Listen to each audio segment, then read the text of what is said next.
defensive tackle Gabriel Rubio at pick 210 in the 6th round for the with the note at his locker, and he said it gives him the extra push that he needs before kickoff. Dangerous toss there out to Emmett Mosley, the 5th, who juggled it, was able to hang on to it.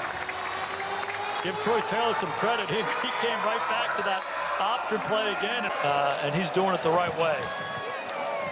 And this is Champ Hampton getting the call. He really has been a winner every level, whether it was at Folsom High School or at Sacramento State. #1 in the ACC, over 204 yards rushing per game. And they pick up 4 more here. Brownlee. 3rd down and 3. Williams, the motion man. Glenn back to the air. A lot of backpedaling. Batted down. Nearly picked. Big Gabriel Rubio got the hand on it. Lineman.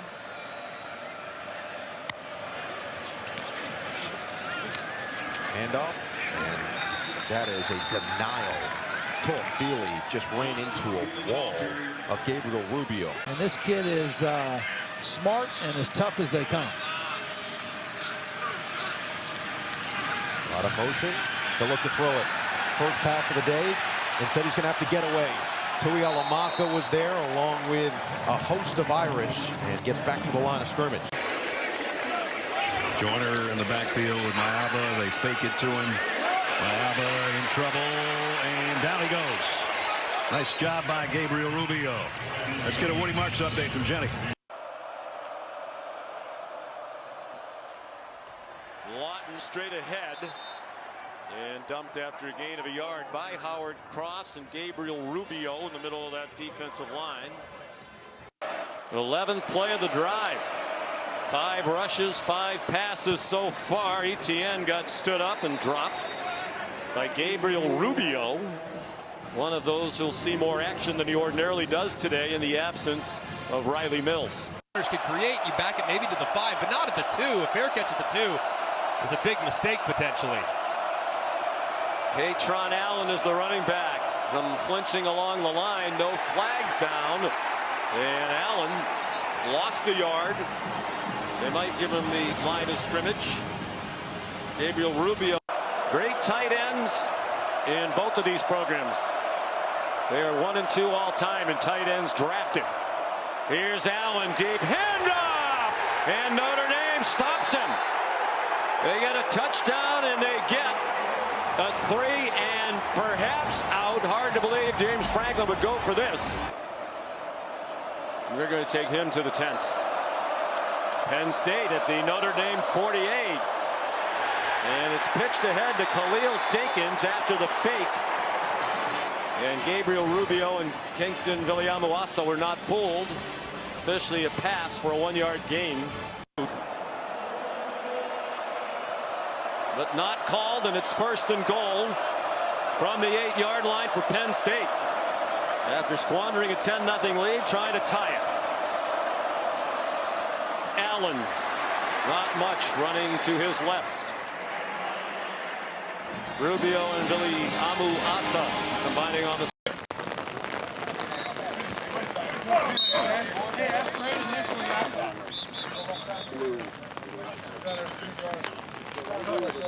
dark blue.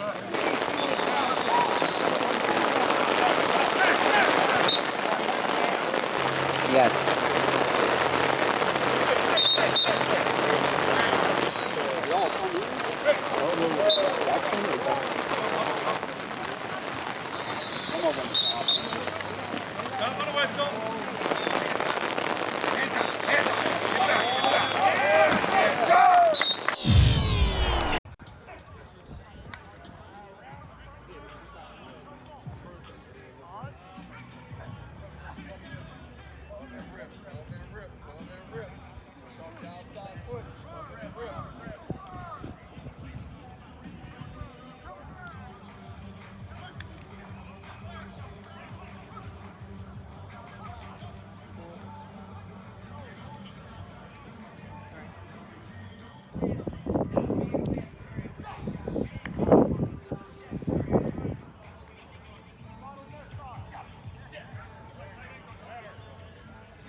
Patrick say a few words, and we'll open it up for questions for a little bit.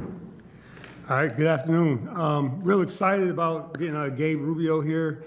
Notre Dame product, good program.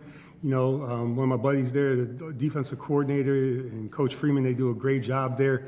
But more importantly about the player, just in terms of the size, the length, just is really just intriguing in terms of a big man up front. Really fits what we're trying to do. Does a good job of defeating blocks, hard to single block.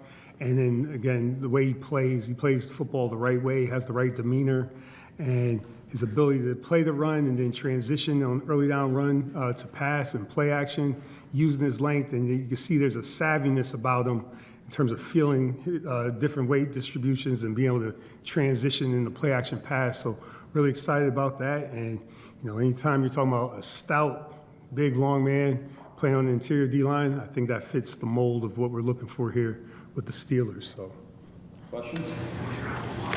Nose tackle by any chance? I mean, again, everybody gets stuck on one position.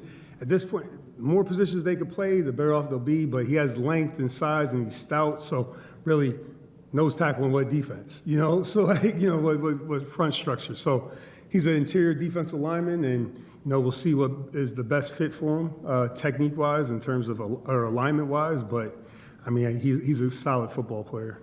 As a staff, how much were you guys valuing just versatility across the draft board as you were assembling? I mean, if you do one job, if you have one job, you better do it really, really well.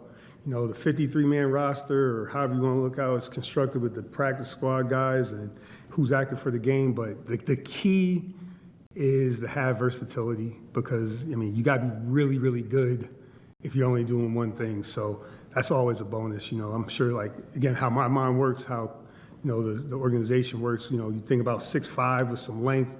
I'm thinking about, okay, what's his role on fourth down? You know, like, okay, so now you're talking about PAT block. He might be you know, that's all stuff that you could talk to Danny about, but that's where my mind goes. What are the multiple roles for this big body? And, I mean, he fits the mold for that. He wasn't a combine guy. How did he kind of get on your guys' radar? Is it talking to Marcus, or can you take us all behind the scenes on that? It's crazy. I mean, no matter how many years you've been playing, we've been having this game of football. If you're really big, you're really long, somebody's gonna find out about you. You know what I mean? So like, that's why I mean, like that's usually the case. So like, I mean, when you watch the ND tape, I mean, they got a bunch of players going to the league everywhere. You're like, okay, who's this big tall guy right here who's playing? I mean, that's how. And again, thankfully for us, our scouts hit the road and they work it hard. I mean, so whether it's the combine or not, I mean, the scouts are there to practice. You know, I think Omar and Coach will definitely say something about it. The road warriors out there who go to practice, go to the games. You know, it's their job, their eyes to be open to see everybody and try to take a shot at making sure they see the players. So, like, to me, how he got on our radar is because of the job our scouts do. And then they give us and have us look at him, and then we give you just our honest opinion where he would fit within our scheme and our club. Guys, two more. With Gabe and the free agent ads, how do you feel like you've added to the competition along the D-line? That's the goal, competition in all phases, all groups. And again, I just commend it and just really just applaud our personnel department. That's what we want. We want competition. You know, it's one of the first things we talk about defensively when we met. We want guys to be ready to compete. And I mean, I'm pleased with that. You know, many good football players as possible. We'll figure it out. We'll figure it out. He had that last one. He had an elbow injury that cut his season short last year. Do we anticipate that he'll be ready for the start? Anything? No, that means a lot, man. Coming in as a rookie, you know, trying to learn the system as best as I can. Getting the help from the veterans, you know, they've always been a big help, you know, in and outside of the field. So shout out to those guys, and yeah, that's a big compliment. Do you see yourself as a plug-and-play type? Absolutely. I guess you kind of have to, don't you? Yeah, absolutely. It's versatility, and that brings value. We're here to talk about Steelers' 6th-round draft pick, Gabe Rubio. When they took him, I didn't know nothing about this guy, and I don't think anybody else did either. I think the whole draft community was like, what? Anyway, this guy, they got a lot to work with this guy. His height, 6'5", weight, 321. He got 33 and 5/8 arm length. That's pretty good. That's why I like him, his length and all that. As you can see, he didn't play a lot of games in 2025. He had an injury. That's probably why he fell and it was unknown like he is. But anyway, I like to take a moment to get you to like and subscribe. It goes a long way and it'll help out a lot. And I thank you. All right, let's get to the highlights. Yeah, he's taking on Vega right here. Vega was the best guard and possibly the best offensive lineman in the draft this year. And he had trouble with him.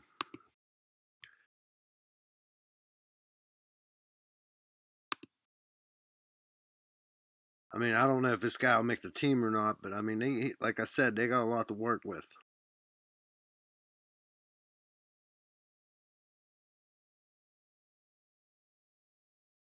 Big Italian Mario pizza eating motherfucker. Look, he stands Vega up. Vega can't do nothing with him.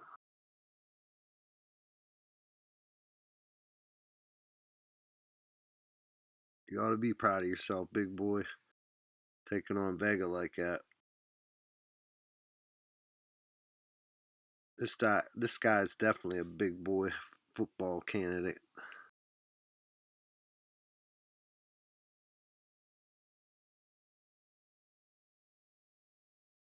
Notre Dame played some good teams this year too. There's some highlights coming up in a minute here, but Ohio State. But he tore Vega a new asshole, if you ask me. Look at that. He can't do nothing with him. Can't move him.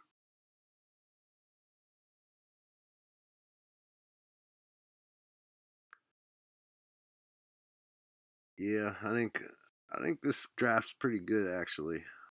But you can let me know what you think. And check out my blog, the Black and Gold BGE Sports Black and Gold blog. The link is on my channel page, and I'll leave it in the comments here. Thanks, and peace.